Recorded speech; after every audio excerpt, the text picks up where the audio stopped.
Question for you, Heidi. When did you get your first tattoo? I got my first tattoo in a hidden place when I was younger, but I started doing my sleeves at 50. At 50? At 50. And how many do you have now? Hang on. 1, 2, 3, 4, 5, 6, 7. Welcome to Talk 50 to Me. Talk 50 to me.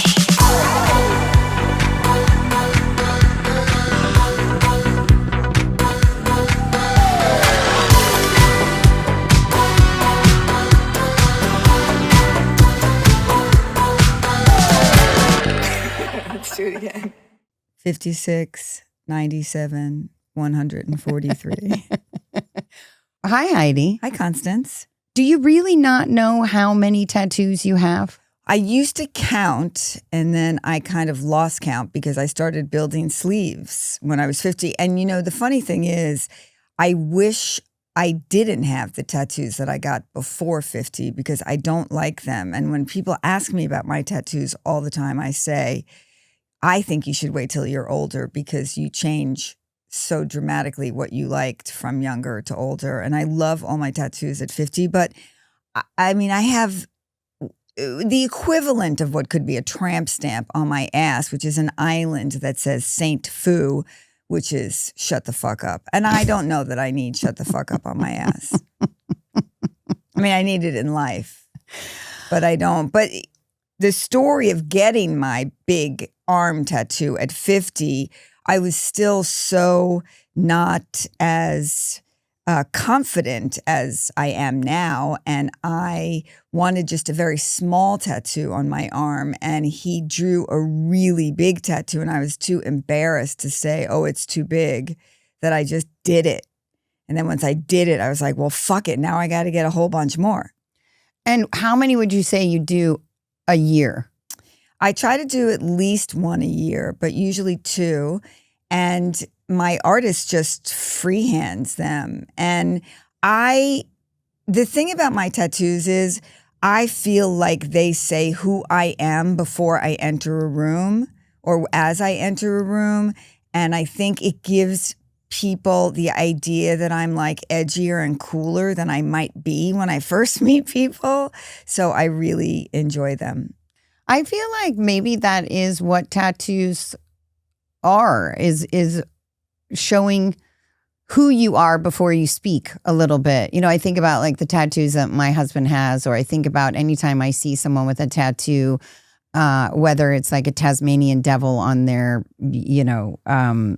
shin, or, thigh tattoos, or, it just right away gives them a voice without speaking. And it's interesting because I've always wanted one, but I've just always still been like, forever, Please forever. Let me take you for your first tattoo. I know. I think about it for my birthday. I always will have to do it on a birthday. I don't know why, because again, I just feel like, oh, that's when I'm allowed to do something for myself, is on my birthday. I think we take risks on our birthday. But I also think, it's really controversial to have my sleeves at 65. I get a lot of comments about it on my page.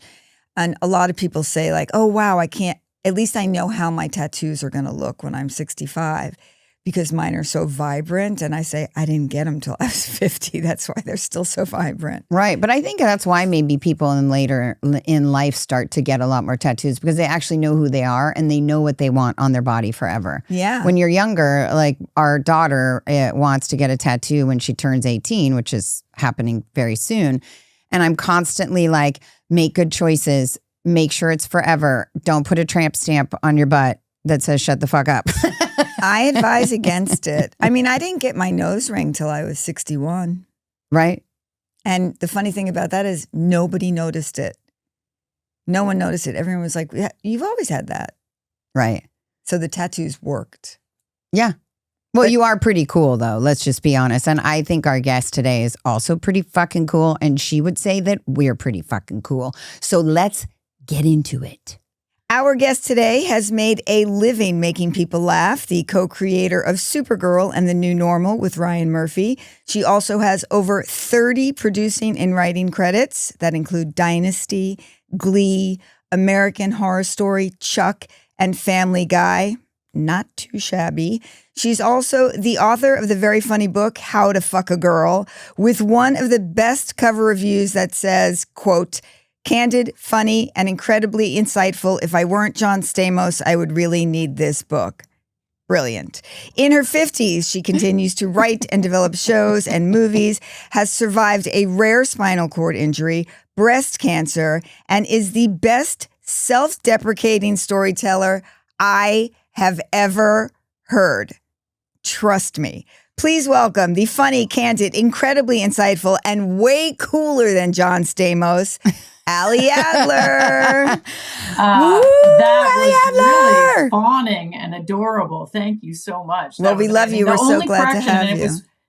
It was perfect. The only correction was it's how to fuck a woman. I don't want to know how to fuck a girl. That's not anything I want to know or need to know. I'm only interested in fucking women. Okay, good. Ali, thank you so and, much for like an occasional guy, but really, maybe no we should joke. just start. Let's just start with that, Ali. Your sexuality is confused in your 50s? No, it's always kind of been the same. It's like I love women deeply, but occasionally there's a really nice oblique that I obsess on. Interesting. An I oblique like it. that you obsess on. Yeah. Yeah, you know that. But it's mostly theory. It's more theory than practice. Okay. Yeah, because it's usually not worth getting into the oblique, if you know what I mean. Ali, can you give us one word to describe your 50s? No. I mean, there's just too many. It's like, that's what 50 is. It's like 50 reasons why. I don't know. I think it's knowing, it's like knowing yourself, but there's so many fibers to know. And you get started talking in one direction and then you realize you have to continue in another because it's not finite. Yeah. Do you remember feeling different when you hit 50? Like, was there a sudden change? Yeah, I mean, I think that you kind of take stock of all the things in your life and you go through it like a grading system. Is this working for me? Are my kids working? Is my partner working? Is my mentality working? And there's a lot of kind of like come to whoever your savior is moment of and it's self-analysis. And I think you do a lot of fixing in your 50s. Like you just go, well, fuck it. This is who can I say fuck it? Yeah. Yes. Oh, you can curse up and down and sideways. I already said fuck a... Great. In your book title. Fuck a woman. Yeah, you just kind of get to know who you are and get cozier with yourself. I mean, I think that might be the words are cozier with yourself. Right. I like that. I know you, because you also said it's a challenging blur, which I think is also very specific, even though it's 2 words. Right. Challenging blur, unless you smash that together. I wrote you something kind of later in the evening and it sounded sort of pretty when I wrote it. I like it. By the way, I feel like it imperfectly perfect. And what's the thing that we talk about with pretty? That it like takes on a whole different meaning, I think, later in life, that nothing should be pretty or has to be pretty. We just have to basically show up and say, what's today? So like a challenging blur to me feels actually quite beautiful. Right? I have a friend who said she can't go to sleep at night until everything's pretty. Oh. I agree. I'm all for leaving it very gorgeous. Like this is a time to curate. Yeah. This is like, as my children started, I have one older child who's turning 21 this month. And I have a younger child who's 18 and a senior and in high school. I just feel like all I want to do is like go through everyone's shit and make it nice. I'm all for cleaning out like a pasta cabinet. That's a great night in my book. I'm with you. It's my makeup drawer and my facial oils drawer constantly getting a clean out. Oh, I just yeah. said, I Well, love that you just said pasta drawer so specifically, because just last night we have all these pasta bags that are closed up with like little, bag ties. Yeah, clip-ons. And yet we have all these empty glass jars in the cabinet. And I said, so are we just now giving up on organizing pasta in this house? Yeah. Or are we just going to go with just the bags in a drawer concept? No, but 50 to me was about taking those glass jars and filling them with concessions, candy concessions for movie watching. So that's giving up in ways. I mean, I mostly just look at them as a vision of hope, and not eat them, because 50 is also about wanting to eat everything and eating nothing because of this girth, this suddenly I was like baked into a biscuit. I don't know what happened. I was like the thinnest, most annoying person my whole life. And then I woke up 50 and I suddenly couldn't eat all the wonderful things that I had been eating so regularly. Oh my God, I said this same thing. I literally gained 15 pounds overnight. I was like, was I a tick? Was there am I now a human tick that just blew up and I'm suddenly 15 pounds heavier it's at the 50? freshman 50. Yeah. It is. That's what I'm calling it as of today. But that's the magical menopause, right? We can work on that. We can work through it. We just, as long as you get the information on how to help yourself and take care of yourself, that should go away. And did you figure that out? Did you figure out the meno belly weight change? Oh, even that I have to have a word like meno belly in my life. I mean, I think what you need to do, and I've figured this out, is that you have to have people go out and make friends 10 years older than yourself, so that you have, when you get there, like a menopause Sherpa, so that you can understand like where to stick your poles. It is very difficult to navigate. I walked through a colonoscopy with a friend of mine the other day, and it was incredible information that I don't want to share with you, but I will share with my private friends. I've already had two, and I love a colonoscopy chat. But also, I went through menopause, almost 15 years ago, and there was zero chat about it, to the point where I didn't know that I was going through menopause. So you're right. We do sharing is caring. Yeah. And you guys are doing a true service for people. Well, what we're trying to do, I think that, we're trying to be more than menopause, because I do think that where people are not sharing stories is what happens next, like what happens after that. Mm-hmm. So like everything you're talking about, all of these changes, how would you say it has affected you the most? Like with your friendships, with your kids, with your partners, with dating. Where do you find it affecting you the most? I mean, I think that I'm not driven by my carnal urges as much anymore, which is sort of a sad thing. I mean, it's a good thing too, because I didn't always make like the most incredibly great decisions, but based on my carnal desires. But I think that you think differently. It's just sometimes you weigh, should I do a night of television, or should I go out? And the answer is never go out. It's just never leave the house. I'm not. I have a girlfriend named Netflix. Yeah. Well, can we talk about dating a little bit? How has dating changed from when you were younger till in your 50s? Oh my God, when I was younger. We just went out. I think that was a lot of driving in our younger years. I mean, yes. Yes, and I always was one of those people that like fell in love too quickly, And I think it's like, I used to say that it takes me like 2.5 fucks to fall in love. Wow. But not, sometimes I've taken a relationship that should have lasted, 2.5 fucks and turned it into a 4-year relationship. So some of this is wisdom. They talk about wisdom and in your later years. I think that sort of happens around the same time as you start producing way less estrogen. Yeah. Because I start thinking with my brain instead of, it's not just men that have carnal drive.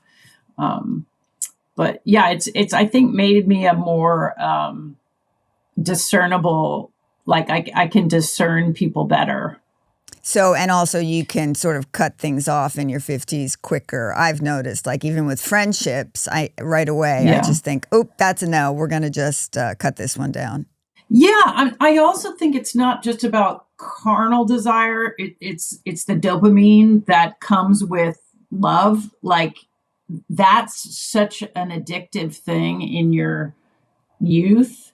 And as you get to this age, you're like, I don't know what sounds better. Like that dopamine for craziness and, you know, having to ask questions about where your brother lives and what, is your mom dead? And like, it just becomes this ornate thing when like truly what sounds good to me is just, it's horrible what happens. It's like gardening. I never would have picked this, or like I have this new obsession with sashiko, which is this Japanese art of mending denim. And like, who would have thought that that would take over this fresh blush of new love and excitement and finding out what their favorite fucking ice cream flavor is?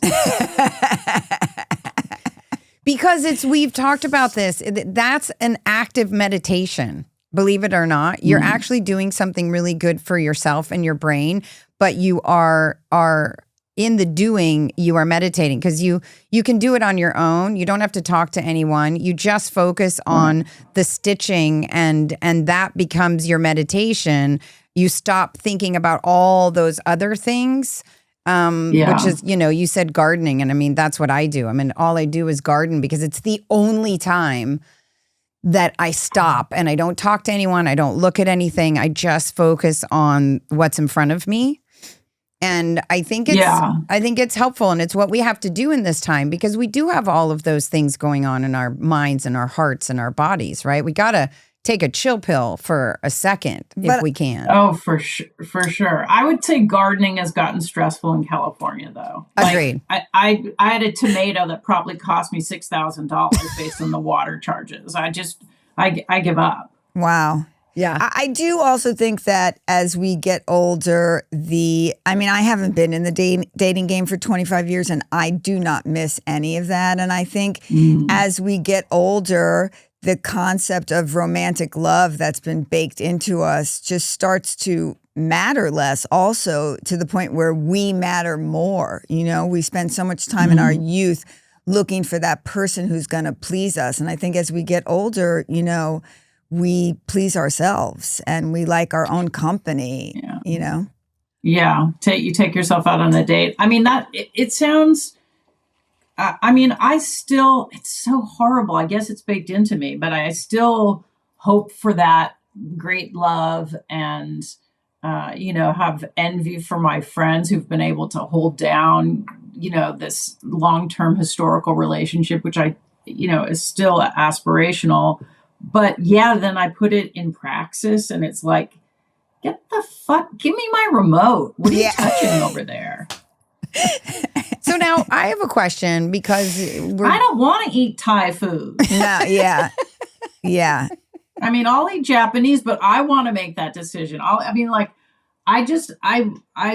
have less tolerance for stupidity, and it just, I don't want to be an impatient lover, partner, but it is just like, do it my way. Yeah, I'm with you. My mother used to say she's too old to change, and I totally fucking get it. So now, speaking of change and all of these new things in our 50s, you are now divorced and co-parenting. And again, I have never been married. I'm just gonna go on record. Okay, go on record. Yeah. You are no longer in a relationship. You are with now my baby's mama. Your baby's and mama. for a very long time, and we happily co-parent. And it's been work to get to happily sometimes, but we are gentle co-parents of our very fantastic children, and I think it has taken both of us and both of our styles to help nudge these people into this direction. They're wonderful people. I'm very blessed that I have two fantastic kids. But you said you parent in an antithetical way, and I want to know what that looks like and what that means exactly. Well, I don't want to do it how I was parented. So, like, it's basically you put the frame of how I was raised, how I was nurtured, how I was, I just like, and like thinking back, I was the kid who was kind of like, waiting for my parent to come and pick me up after school, like my little neck craning down the street, like, where is my parent?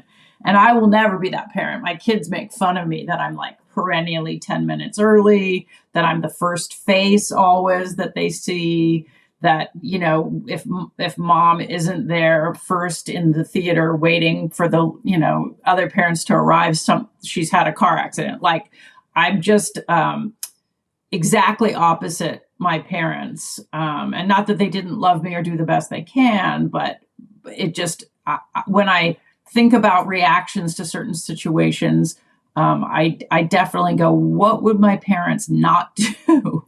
Because I do think that's the hardest thing when you are going to become a parent, is all you have is the reference of how you were parented. And so you believe that that is what you are going to hand down. But I do believe that this generation and a few other generations, I won't only give it to Gen X, but I do think that we've made a big, big move in saying we are going to do things differently. We are not going to parent the way we were parented, for sure. Well, and all due respect to my dad, who was born in Romania in 1940, which is not a great year to be born as a Jew in Romania.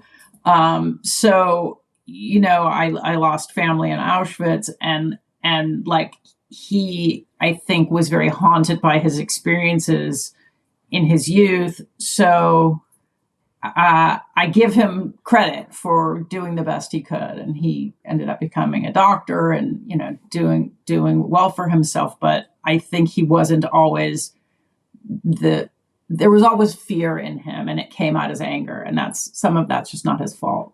I mean, I think that's the thing, as that I try to remember about my parents, who did not do a great job, which is they did the best they could, and you have to get to a place at some point where you just realize that, and you realize that about yourself as well, that you're just doing the best that you can.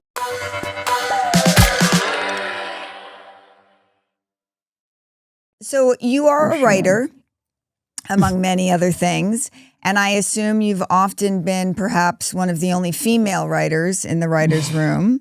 What kind of stories do you think we should be getting out there about women, and why the fuck is it so hard?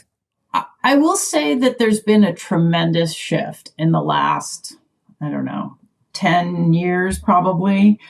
When I started my career, I was definitely like the white men powers that be would go like, we got our woman. Okay, good. Moving on. Who else can we hire from Penn?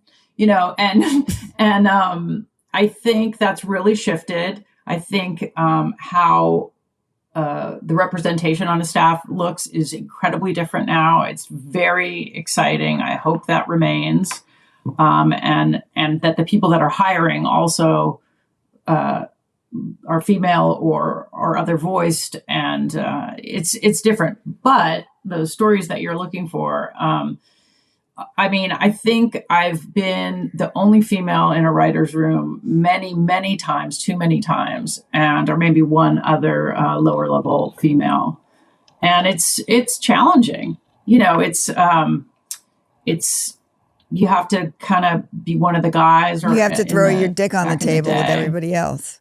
Yeah, you have to do it, or you're like a bummer or buzzkill, or you have to go with it. And whether you're sexually objectified or becoming a part of the frat party, it's just, you have to kind of fit in. Because if you're the person that's like, come on guys, let's just get back to the thing, you're like the bad pill that they don't want in the room.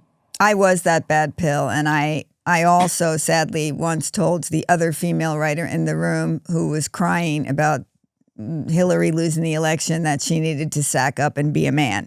So I'm not proud of that one. Oh boy. Yeah. So A little internalized misogyny there in the writer's room for me. For Right. sure. And also like, this isn't the worst it could be, or like, I've been in different situations when. I mean, it's just, it definitely was like being a part of a fraternity. Yeah. have you found at this age that it's easier to stand up for stories that you think need to be told about women in this age? I mean, I do think there's more representation of women and women-driven stories, and I think that's because women are proving that they are commodities. I mean, I want to look at my girl Taylor Swift, and she's just, first of all, not my girl. I'm just trying to say that she's my girl. she's my English teacher, right? But she is a beautiful example of how someone took back her power, and re-recorded everything and then did this $1 billion tour. I mean, and so when you can commodify female, which I think she has, and make it so successful, people pay attention in industry. It's never been more of an industry. So if it sells, it's allowed. And she's singing about her boyfriend's dick size, which I think is a great fantastic song.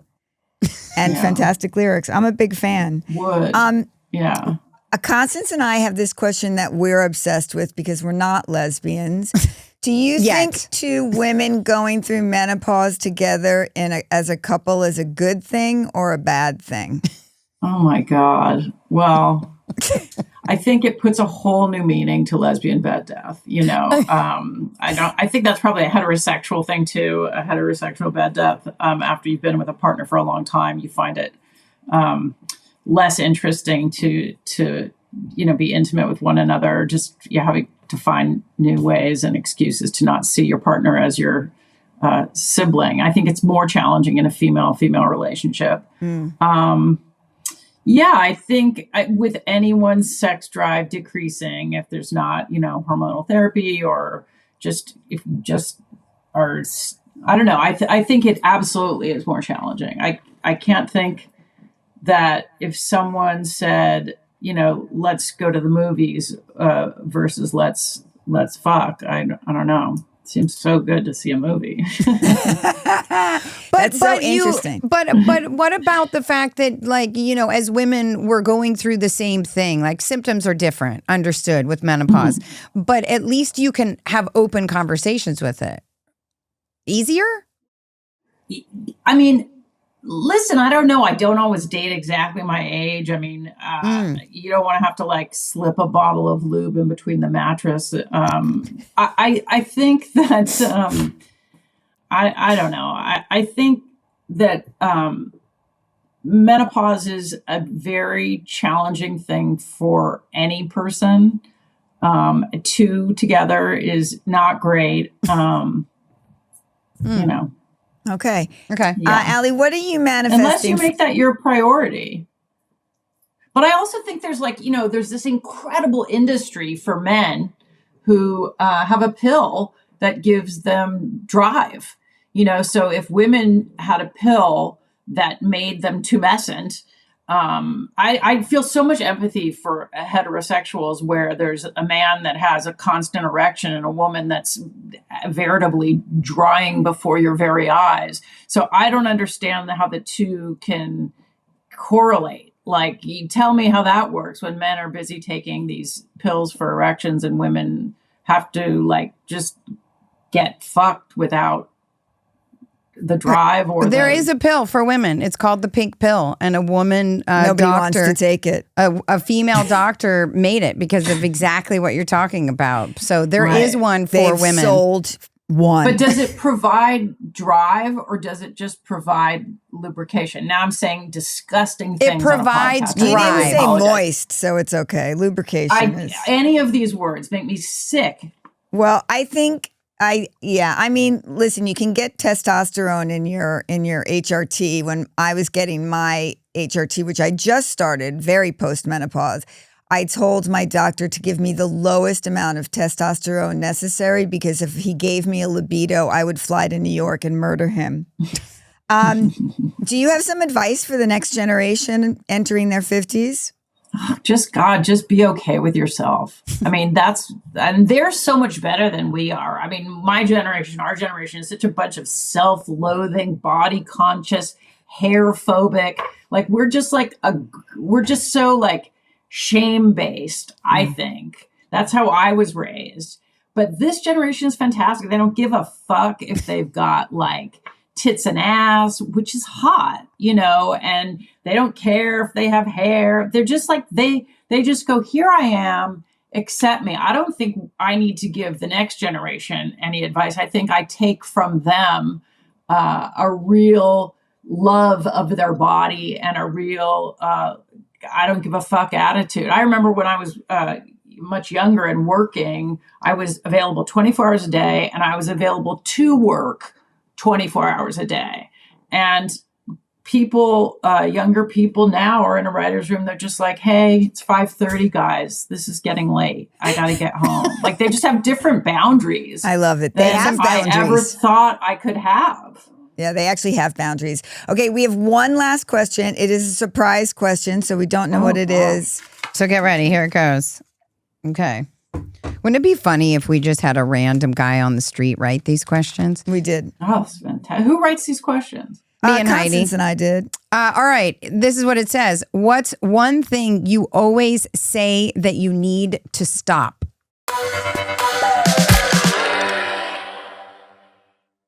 What's one thing you always say that you need to stop? I mean, I should not say the F word. I think it's unflattering. That's fucking dumb. I think there's probably better modifiers. I think if as a writer, I should come up with better words to say the same kind of fervent, passionate.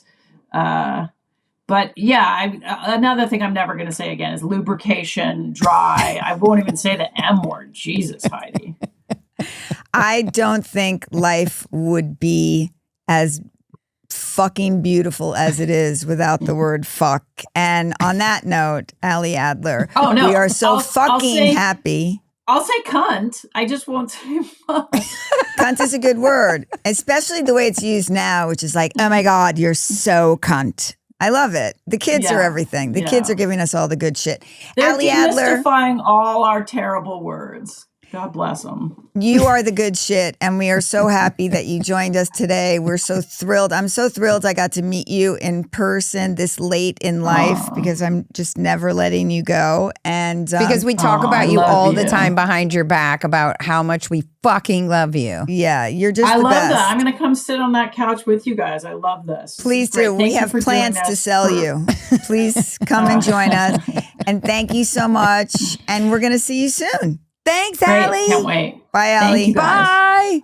She's so fucking funny. I mean, this podcast is really reminding me how many incredible women are around us and in our circle. Well, thanks to you. You have single-handedly booked our podcast with all of your fabulous... But no, it's not that. It's just also like, this is what we're attracting. This is what we are attracted to, is women who are fucking free and able to speak their mind. And I love that they want to do it with us. And I've known Ali for so long. And the fact that she's in my circle still, and now in a more meaningful way at this stage in our lives. Yeah. It's incredible. I just love her. I just fucking love her. I just love how open and honest she is about everything, including being lubricated and moist or not, and wanting to stay home rather than go on a date. I understand that so deeply. Wait, have I already said this on the podcast that moist was the first word after being in menopause that I thought I would never actually want to hear?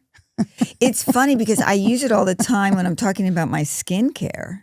Of course. But I don't think about my vagina all that often, to be honest with you, whether it's moist or not, or functioning or not. It's sort of like I've detached it from my body, I think. I just don't think about it. Right. I mean, do you think about your vagina that much? Not really.